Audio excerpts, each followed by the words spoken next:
This week's Lionhearts Children's Academy Player of the Week goes to Noah Smith of the Bulls. This was our first game day, and Coach Corey Dugan said that Noah hustled all over the court on both sides of the ball. He was grabbing every loose ball. He just had a ton of energy on both sides of the ball. He scored down low, he hit the jump shots, he hit the free throws. Pretty impressive for a first game day. So, Noah, great job. You are this week's Lionhearts Children's Academy Player of the Week. This week's Exquisite Lawn Care and Irrigation Services Coach of the Week for week number 1 is Jacob Roach of the 5th and 6th grade Boys Crusaders. Jacob, in addition to being our youngest coach in the entire league, is also tasked with coaching our oldest age division and does a fantastic job. Jacob did a great job coaching in the game this week, but that's not why he's Coach of the Week. He had a school function this week during practice and yet managed to get here in a tuxedo 15 minutes prior to practice ending to help finish practice. And the commitment level for a young man to do that because he loves his team so much is just unbelievable. He could have easily skipped out on the last 15 minutes of practice while someone else was taking care of it, but he didn't. He showed up, he finished practice, and he did a great job, as he always does. He's very well loved by his parents and his team. And Jacob, you make us proud, and because of that, you are our Coach of the Week.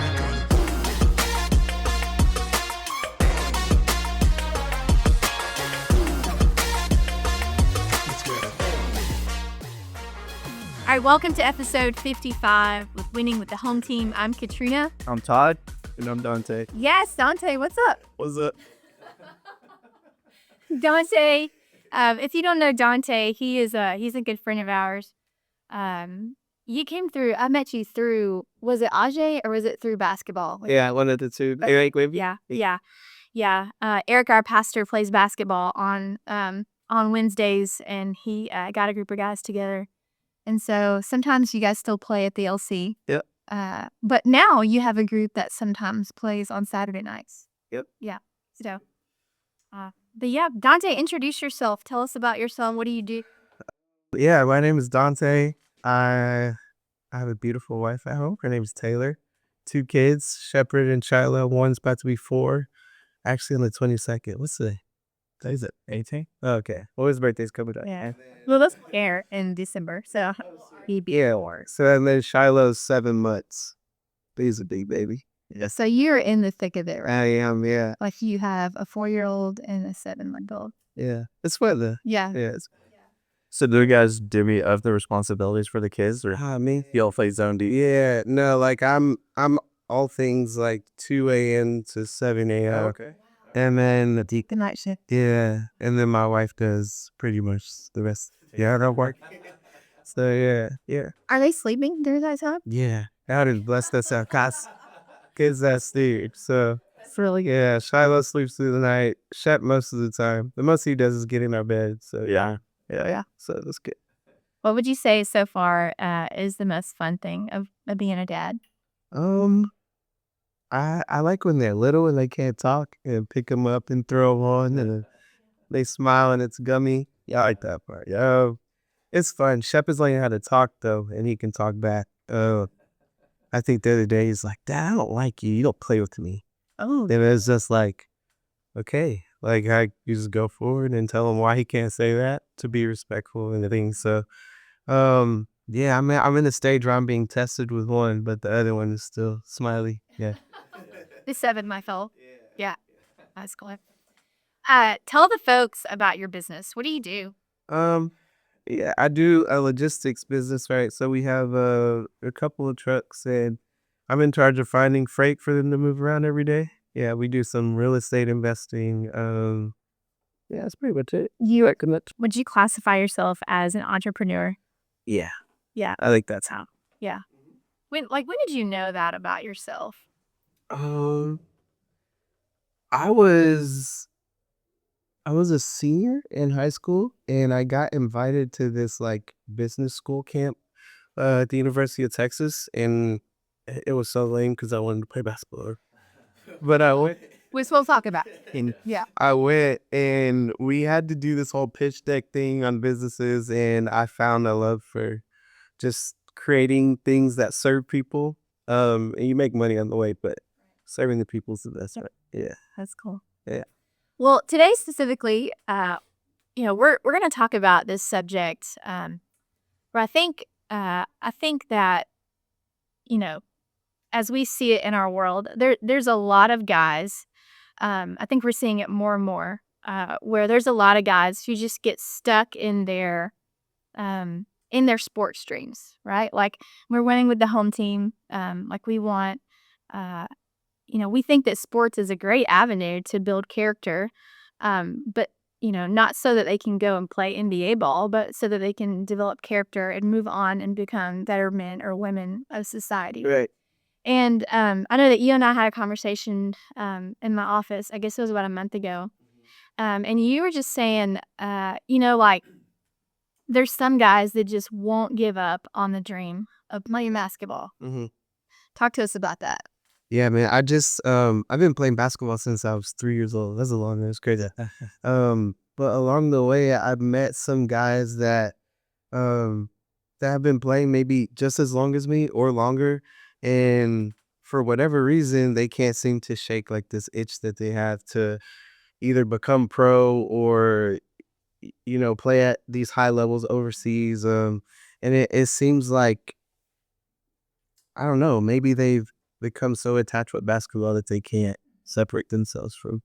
So where does that, like, what's the pathway for them? Like, it once they reach, a certain age, where do they go into play to try to... Yeah, you'll see this, and even on Saturdays when we play, like, you'll have open gym settings where these guys are, like, almost ready to go to blows because they take it that serious. And I remind them, like, man, nobody's getting a check in here. Like, we don't have to do that. But I think what happens is, like, your whole life you play for coaches, and maybe your parents are telling you, like, I had a coach that would tell us, if you have a plan B, you're not gonna succeed in your plan A. Yeah. That's crazy. So When was that?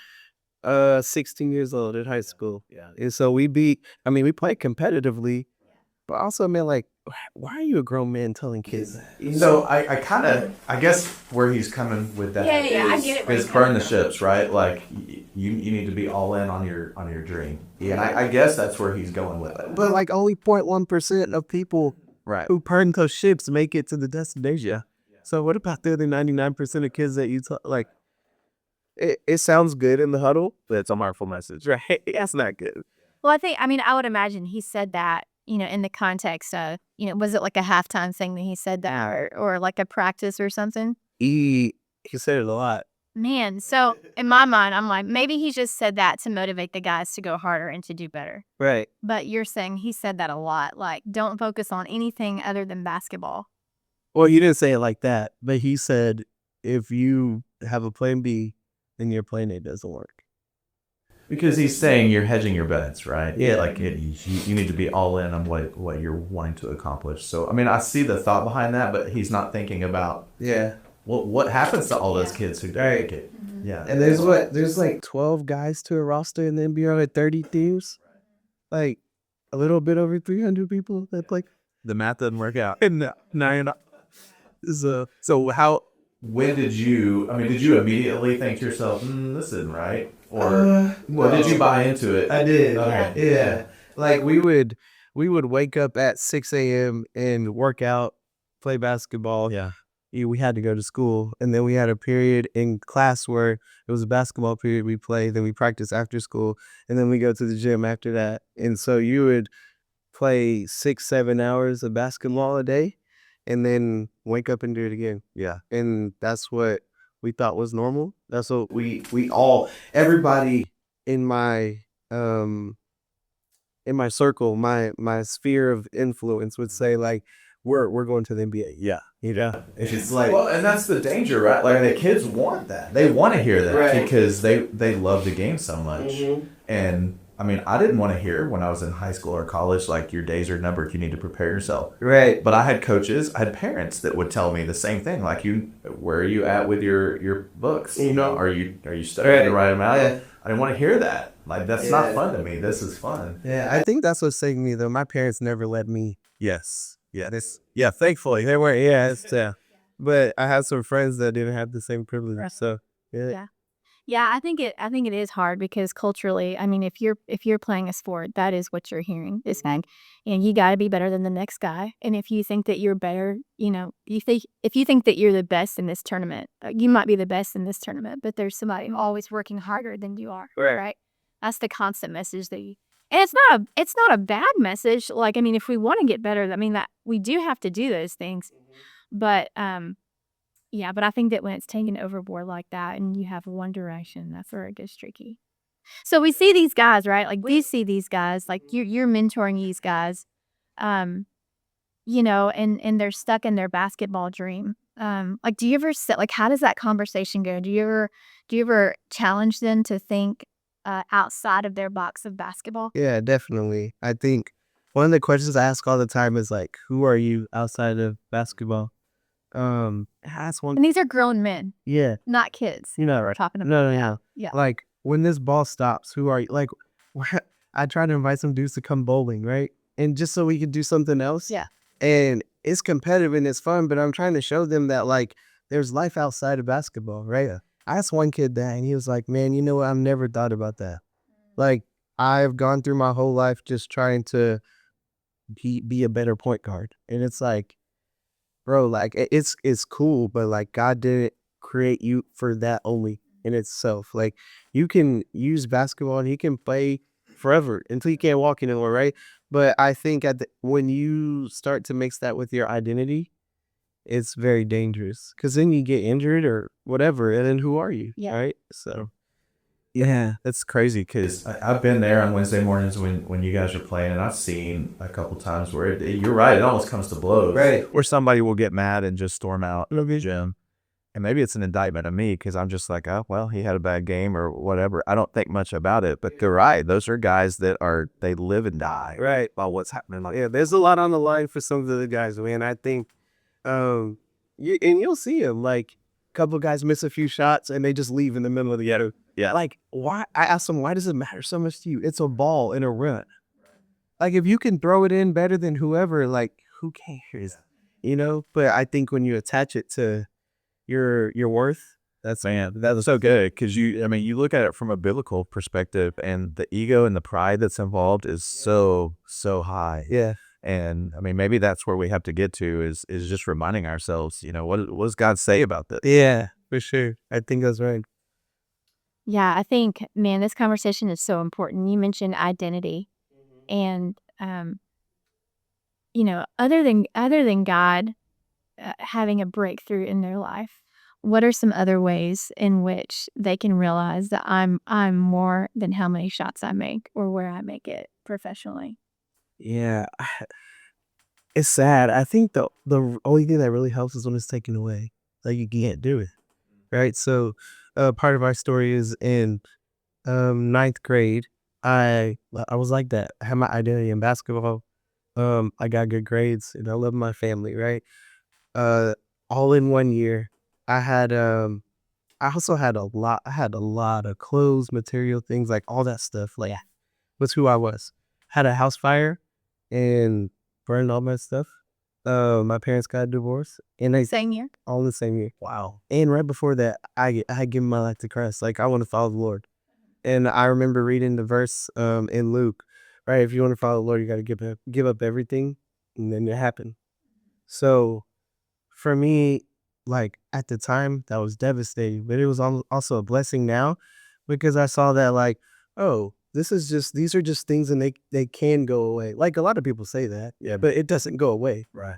For me, it went away, and I was stuck to sit in a space where I had to think about who am I and why am I that. And I mean, you're in ninth grade, you don't think about that stuff unless you go through that, right? So yeah, I think when it's taken away is when you can make steps in the right direction. So when did you realize that God used that in your life to help others? Oh man. Because you do now. Yeah, well, for sure. I maybe like my junior year of high school. Um again, we were playing competitively, but it didn't it meant a lot to me. But also, like, I've had it taken away. So it only means so much, Right. So, yeah, I think probably my junior year. Okay. Yeah. I hate that it takes something that drastic for people to realize, I'm more than what I do. You know what I'm saying? But I do think that you're right. Like whether it's God intervening by His grace and helping you realize you're more than what you do, or completely like you had your experience, having it all taken away from you, and then you having to question, like a moment of crisis. Um, and that's why I think it's so cool. Like you were involved in these guys' lives, so that when a crisis happens, you can step in Yeah, and give advice and for help. sure. Yeah.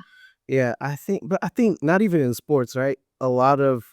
You talk to a lot of people, crisis is what brings them Yeah. to Jesus, right? Like, Right. I feel that, but that's true. Yeah. yeah, because if not, you're just living your everyday life and things are going well, and all the bills are paid, family's provided for you, you're going on vacation. Yeah, something has to stop you in your tracks. Like, hey, this is not. That's what Scripture says. If you're a child of God, then He disciplines. So if you're just living your life ignoring Him, He'll get your attention. Yeah. Pretty quick. And I want to underline a point you just made, because think about the timing of this, where, you said, basically you have to be there for these guys so that when it happens, you can step in, right? Right. And you mentioned how you accepted Christ Yeah. not too long before the fire happened. Yeah. And so that's essentially what Jesus does for us. Is we create relationship with Him, or He creates with us, so that when something does happen, He steps into that with us and walks that with us. And I think it's such a beautiful picture of what friendship should be, and what discipleship should be, that we're prepared to step in when we have those relationships. And I think you do a great job of that with us, Gabby, for sure. Yeah. Dante, what do you do in the waiting? Like, when you have relationships with these guys, Mm-hmm. and you know that they are not living up to their potential, Yeah. and you're just waiting. Like, how do you wait? What do you do with the wait? Yeah, I had to learn that. I actually went to counseling, and I had a counselor. His name was Dan, I believe, and he told me that you have to work alongside the Holy Spirit in people. I used to always want to tell people the truth and then expect, like, come on, bro, like I already told you, like, let's go. Oh, but yeah, with real people and real humans, like even myself, I know the truth, but I don't automatically change, right? And he taught me that through the course of like 6 weeks. It took me a long time. Yeah. And so, like, I don't know. I just learned to be patient. I mean, I guess you could say we play basketball when we wait. And so they're ready to come on Wednesday or whatever the case may be. Like, we're friends. We're cool. We'll talk about sports. We'll play fantasy football. All the things. But man, if you're ever in sales or or a business where you have to sell things and you're like meeting people's needs and there's like a hot period, I would say the hot period for evangelism is when somebody has faced crisis. Everybody wants God when they're low. That's right. Yeah. So not that you want to take advantage of that, but it's just like usually when something happens in someone's life, like they know who to call. So that's what I try to be for them. I just, hey man, how you doing? Like, and then play basketball, fantasy football. We do a lot, and then they'll usually call when something is. Yeah. Yeah. Okay, so I have a question. Mm-hmm. You got 2 kids, and I want you to speak into these 2 kids. Yeah. So one kid, maybe they don't make their junior high basketball team, or they don't make their high school basketball team. The other kid, A team, starter, scoring all the time. Yeah. Which one of those 2 kids is going to have a harder future? The kid who scores, like, what's all the answer from class? One who experiences success. Yeah. So speak into that kid, what would you tell that kid right now if he was sitting across from you? It's crazy. That kid is probably me. I would probably tell that kid to find somewhere where he can fail. Right? Because when you have success early in life and you just keep on having success, you're gonna fail once. Yes. Yeah. And I think that becomes, the more success you have, it becomes harder and harder to deal with. Right. Right. And you see, like, There's a whole bunch of my teammates that had depression, anxiety, and things like that. Yeah. Because the standard's so high and nobody lives up to like Tom Brady has 7 rings and he can't live up to meteor. Like it just is that like LeBron has a bad game and he's the worst player ever. Yeah. So it's like you can't live up to those things. So I think yeah, find somewhere to fail, but also do something other than what you're good at. Yeah. Like the kid who doesn't make the team is forced to find something else. The kid who's scoring isn't. Right. So he or she is probably gonna ride that train as long as you can. Or as they can. And then eventually a college coach or a pro coach or you're gonna play against somebody. Yeah. Right? It's like the tough guys. They always want to fight and you tell them can't beat everybody, all right? Like you're not gonna be better. You're gonna run into that. Yeah. So what about to the parent of that kid? Because when you said you got to find something to fail at, as parents, You don't want that to happen. you don't want that to happen. Why? It's not intrinsic. Like you Yeah. don't want to see anything bad happen to your kid, right? Yeah, That's why they go to the baseball field and they cheer their kid on, and then they get mad when they don't have playing time, right? I mean, that's the way parents, I think, that's built.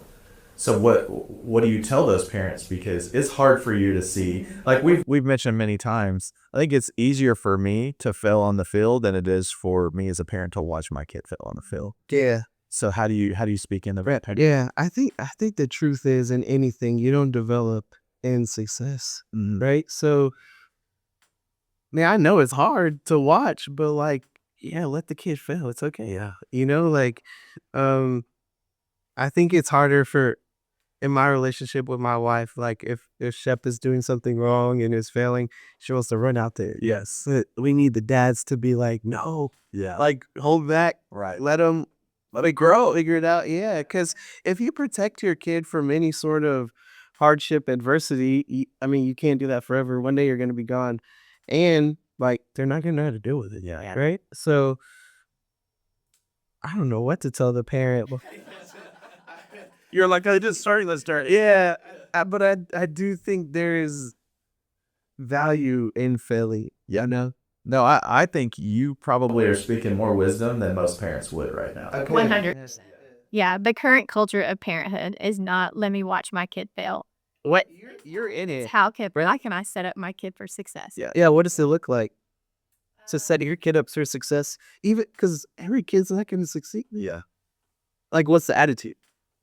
Well, Taya's attitude is that she hates to fail in anything, and so she doesn't even like I have to encourage her to keep going because she's a perfectionist. Yeah. That's just who she is. Like I don't think that I parented her that way. I think that she just popped out like that. Yeah. So for me, with Taya, it's like no, like we're not gonna quit. Like we have to keep going. That's how we get better. But what about you with teenagers? Man, my boys are stubborn. Like they don't want to fail. Yeah. And they'll do everything in their power to be successful. But I think it's changed for me as a parent because, we have 5. And when I first started, I was that parent that was like, no, maybe I need to go talk to the coach because the playing time's not where it needs to be. Yeah. I mean, admittedly, I was that. Now, I don't even come close to that. Yes, I actually enjoy watching my son strike out because I see a lot of his character development if he strikes out. Yeah, because then he has to deal with adversity.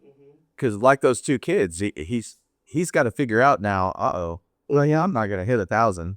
Right, that's not possible. Yeah. So how am I gonna recover from this? Because then what I see is he comes home. And when his grades aren't right or, something happens at home where he has to deal with some adversity, he's better equipped to handle it because he's already gone through it. Yes. And so it's, for me, just having seen it play out for the last, my oldest is 25, for the last 25 years now, I now see the value in failure.